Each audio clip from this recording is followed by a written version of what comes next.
Good night, I'm Mark Seal. West Indies and India will clash in a 5-match series in the Caribbean next month as the regional side seeks to enhance their chances of qualification for the 2019 Cricket World Cup.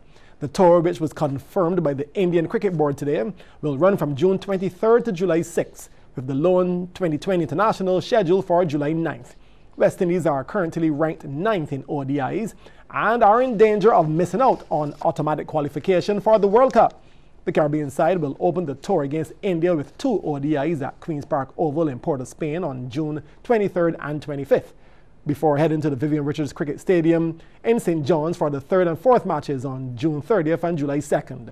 Sabina Park in Kingston will play a host to the final ODI on July 6th and the only T20 3 days later. India, ranked number 3 in the world, are currently preparing for the Champions Trophy in England, which runs from June 1st to 18th.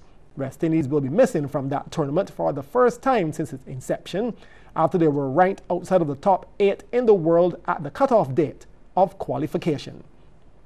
More cricket news. Kieran Pollard and Lendl Simmons' Mumbai Indians were defeated by the rising Pune supergiant today in the first playoff in the Indian Premier League. Mumbai won the toss, but asked Pune to bat, and they made 163 for 3 in their 20 overs. Manoj Tiwari, he top scored with 58 from 48 deliveries, while Ajinkya Rahane made 56 from 43. In reply, Mumbai were restricted to 142 for 9 in their 20. Parthiv Patel was the top scorer with 52 from 40, while Simmons and Pollard didn't add much with the bat, scoring 5 and 7 respectively. Let's take a look at the highlights.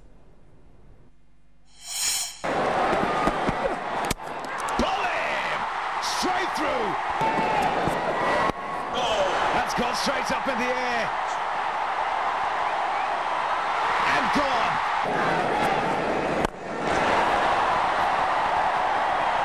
Into the stands. Well, fine shot. Extremely well played. Very good innings. Half century for Ajinkya Rahane. And if he comes into runs at the right time, and there's a big shout, and he's got him. We're just talking about how well he's been going. Dhoni goes, and Dhoni goes big, and that's probably the reason why he wants to give him the strike. Oh, he gets that away. Brings up the half century for Manoj Tiwari. Pollard can't get it. He gets that right. That's up in the air.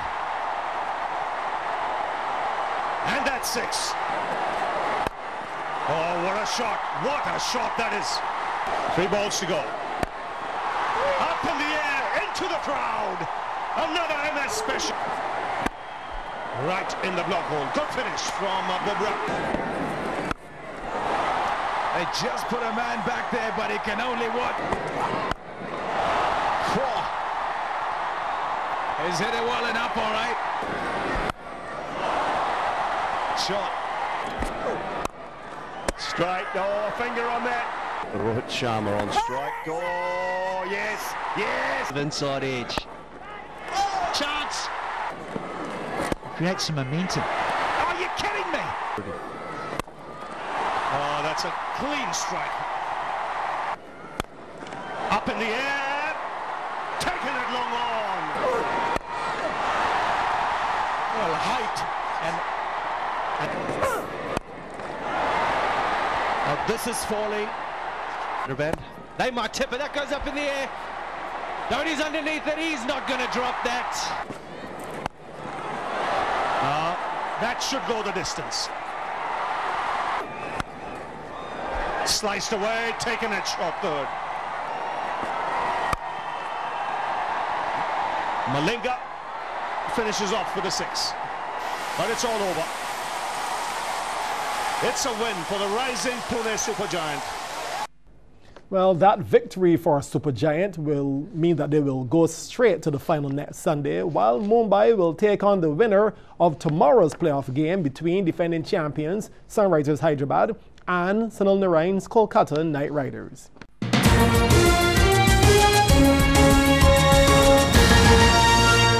The Barbados senior netball team are hard at work preparing for their trip to Jamaica this week, where they will play a 3-game series. The Beijing Gems are hoping to qualify for the Commonwealth Games in Australia next year. A CBC team caught up with the squad at the netball stadium recently. CBC's Anne-Marie Burke reports. The girls were hard at work and going through their paces when the CBC Sports team arrived. There was plenty of energy and they were in high spirits ahead of the tour. Coach Sandra Bruce Small says that playing against Jamaica can only benefit the girls because they're ranked the highest in the Caribbean.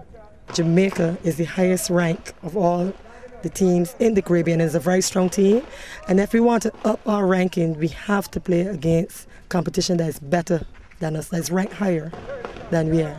The main purpose is not to prepare for Commonwealth, is to make sure that we qualify. We have to qualify first, because if we are not within the top 12, we would not qualify. So the main purpose is to maintain our ranking or go higher than 12 so that we actually qualify for Commonwealth.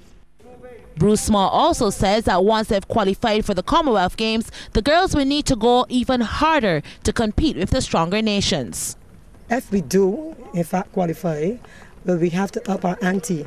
We've been working really hard on strength and conditioning because we recognize that our game here in the Caribbean is nowhere near as fast as how it's played internationally. But one of the setbacks that we do have is not having the use of indoor surface, because indoor you play on a sprung wooden floor. Here you play on the asphalt, and you know you're not going to put your body all up on the line going for balls on the asphalt. Whereas on the board floor you'll be more tempted, you know, to go after anything. So we're continuing to work on our fitness, our strength, our speed work in order to compete against the bigger teams. It's a dream come through to make the national side for a newcomer to the senior team, Teresa Howell. She said the girls, however, need to be aggressive to compete with the Sunshine Girls.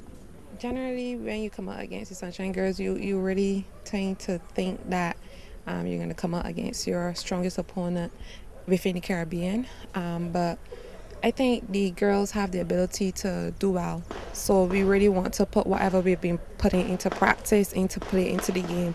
And we have to come really aggressive to the girls because they're naturally aggressive ladies.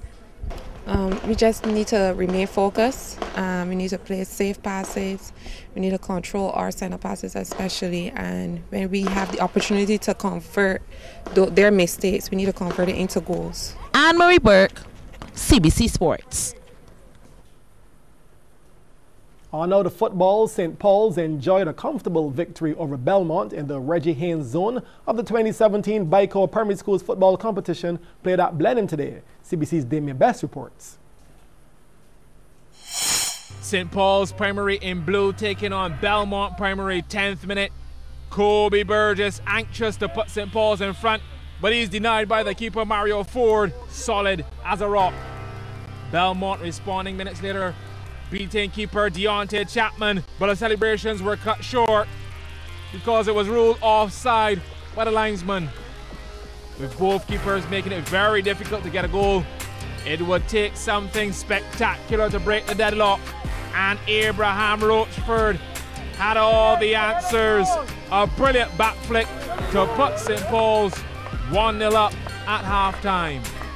St. Paul's now looking for a second who better to turn to. Rochford to the rescue once more, making the keeper pay for sloppy work. The score now 2-0 in the 23rd minute. Burgess' turn now, having a good overall game, displaying why he's a force to be reckoned with. Dribbling the Belmont defender, then cutting inside towards the box and hammering the ball through the keeper's hands to make the final result 3-0 to St. Paul's over Belmont Primary. Damien Best, CBC Sports. On to horse racing. Forsaken One, ridden by Anderson Trotman, won the feature Betting Booth Staff Trophy handicap race last Saturday at the Garrison Savannah. Running over 1,100 meters, Forsaken One stopped the clock in 1 minute 7.6 seconds, ahead of Wildcat T and Lucky Adventure. Racing an absolutely perfect beginning, and Wildcat T is the first one to show. Up on the outside of Wildcat T is Lucky Adventure, just about 2 lengths away. Behind these is Forsaken One. The threesome heads to the 4 furlong marker, and it's a speed duel up front. It is Wildcat T on the inside, and on the outside, Lucky Adventure. Forsaken one, beating for early speed, but will come running at the end as they come towards the 3 furlong marker. A Wildcat T opens that length and a half from Lucky Adventure on the outside. Forsaken one now goes to grab second and goes after the leader, which is Wildcat T. Wildcat T by 3 parts of a length from Forsaken one. Lucky Adventure anchored by the 130 pounds as they come inside the quarter pole. It is Wildcat T in front by 3 parts of a length. Forsaken one continues to press the issue. They've all to go wide. And it's Wildcat T on the inside. On the outside, Forsaken one. Both getting right-handed encouragement. Wildcat T and Forsaken one. Wildcat T, Forsaken one. Forsaken one and Wildcat T. Forsaken one has done it. Wins it by a length and a half from Wildcat T. Lucky Adventure. The last one of the threesome. The winner stops the clock in 107.3. And still to come, UWI turning a new chapter in sports.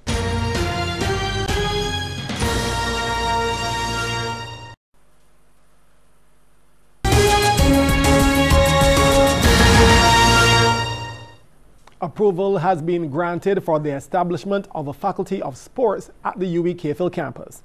This is an important move as there is scope in the region to create a full business model to aid in the overall development of all facets of sports. The university at its council meeting, which met last week, formally approved the steps towards building a Faculty of Sports. This is the first faculty that the university has created in 40 years.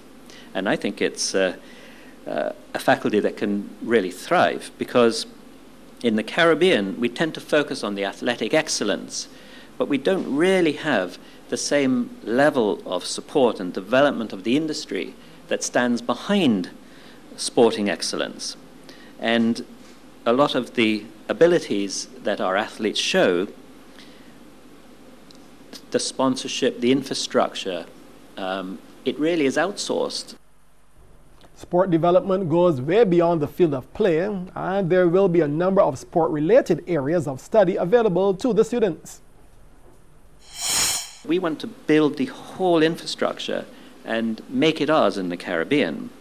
So there's sports management, there's sports marketing, there's sports medicine, sports psychology, biomechanics, kinesiology, sports physiology, and of course coaching.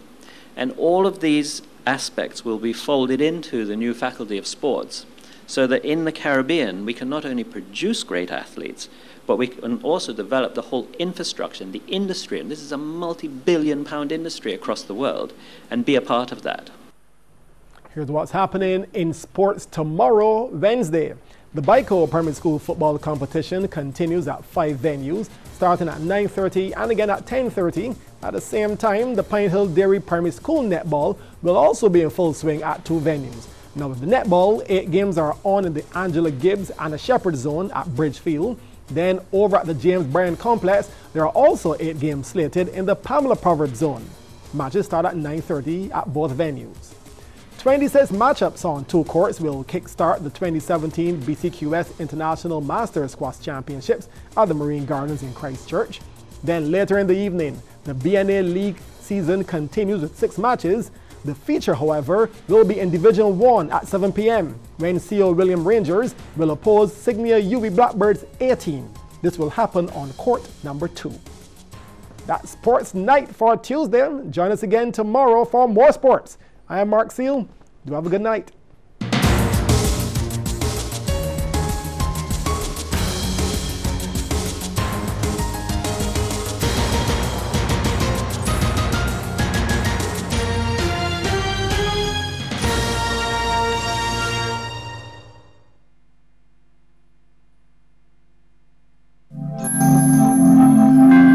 You're watching CBC TV 8 in beautiful Barbados.